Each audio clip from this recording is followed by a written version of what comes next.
Hello friends అందరికీ ఈరోజు నేను చూపించబోయే రెసిపీ ఏంటంటే ఆలు పరాఠా అనమాట. ఇది చాలా ఈజీగా చేసుకోవచ్చు. కుకింగ్ రానోళ్ళు కూడా ఈజీగా చూసి నేర్చుకోవచ్చు అనమాట. దానికి కావాల్సింది ఫస్ట్ మనము ఆశీర్వాద్ గోధుమ పిండి తీసుకొని అందులో చిటికెడు ఉప్పు వేసి కూల్ వాటర్ పోసి మంచిగా ముద్దలాగా చేసేసుకోవాలన్నమాట. పిండిని ముద్దలాగా చేసి కలిపి పక్కకు ఉంచుకోవాలన్నమాట.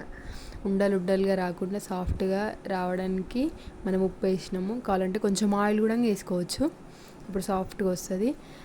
దీన్ని పైన మళ్ళీ పొడిపిండి వేయాలి. పొడిపిండి వేసిన తర్వాతకి మళ్ళీ దీన్ని మూత పెట్టి పక్కకి పెట్టేసుకోవాలన్నమాట. ఒక 10 minutes పెట్టుకుంటే మంచిగా సాఫ్ట్గా వస్తుంది అనమాట, గరుకు రాకుండా. తర్వాతకి మనము ఆలుగడ్డని ఉడికించుకొని పరాటకి కావాల్సిన మిక్చర్ తయారు చేసేసుకున్నాము. దానికి కావాల్సినవి ఫస్ట్ 4 మీడియం సైజు ఆలుగడ్డలు అనమాట. అందులో ఉప్పు వేసి వాటర్ వేసి మంచిగా క్లీన్గా కడుక్కొని ఉడకబెట్టుకోవాలన్నమాట. కొంచెం గట్టిగా ఉన్నాయని ఇంకా నేను 20 minutes అట్లా ఉడకబెట్టినాను. చిన్న ఆలు అయితే తొందరగానే ఉడికిపోతుంది. అవి ఒక పక్క ఉడుకుతుంటే నేను ఆనియన్స్ కట్ చేసి పెట్టినాను అనమాట. తర్వాతకి ఉడికిన వాటిని మంచిగా పొట్టు తీసి పక్కకి పెట్టేసుకోవాలి. దీన్ని మొత్తము మెత్తగా పేస్ట్ లాగా చేసి ఈ పేస్ట్లో ఉప్పు, కారం, పసుపు, అల్లం వెల్లిగడ్డ అన్నీ వేసేసుకోవాలి. వేసిన తర్వాతకి బాగా మిక్సీ వేసేసుకోవాలన్నమాట. మిక్సీ వేసుకున్న తర్వాతకి ఇందులో మనం ఇందాక కట్ చేసి పెట్టుకున్నాం కదా ఆ ఆనియన్స్ కూడా ఇందులో వేసి మళ్ళీ ఒకసారి మిక్సీ వేసేసుకోవాలి.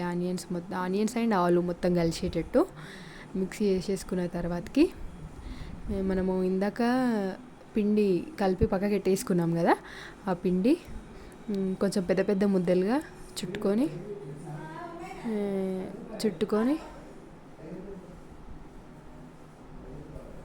పొడి పిండిలో అద్ది తర్వాతకి మనం ఇందాక మిక్సీ చేసి పెట్టుకున్నాం కదా మిక్చర్ ఆలుది, అది ఇందులో కొంచెం పెట్టిన తర్వాతకి ఇందులో మంచిగా ముద్దలాగా చేసుకోవాలి. ముద్దలాగా చేసిన తర్వాతకి దీన్ని మొత్తం ఇట్లా క్లోజ్ చేసిన తర్వాత దీన్ని మంచిగా చపాతీలాగా చేసేసుకోవాలి.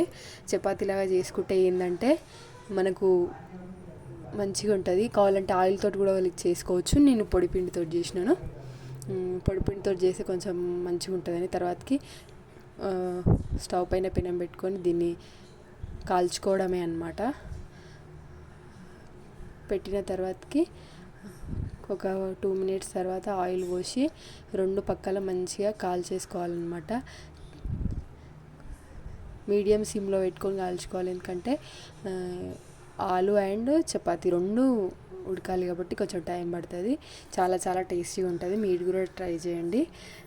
Thanks for watching this video. Subscribe my channel. And నా వీడియో కనుక నచ్చితే లైక్ కొట్టండి, షేర్ చేయండి. మీరు కూడా ట్రై చేయండి. చాలా ఈజీ అండ్ చాలా తొందరగా అయిపోతుంది. మీ పిల్లలకి స్నాక్స్ లాగా కూడా పెట్టచ్చు. ఈవినింగ్ బ్రేక్ఫాస్ట్ లాగా కూడా తినొచ్చు.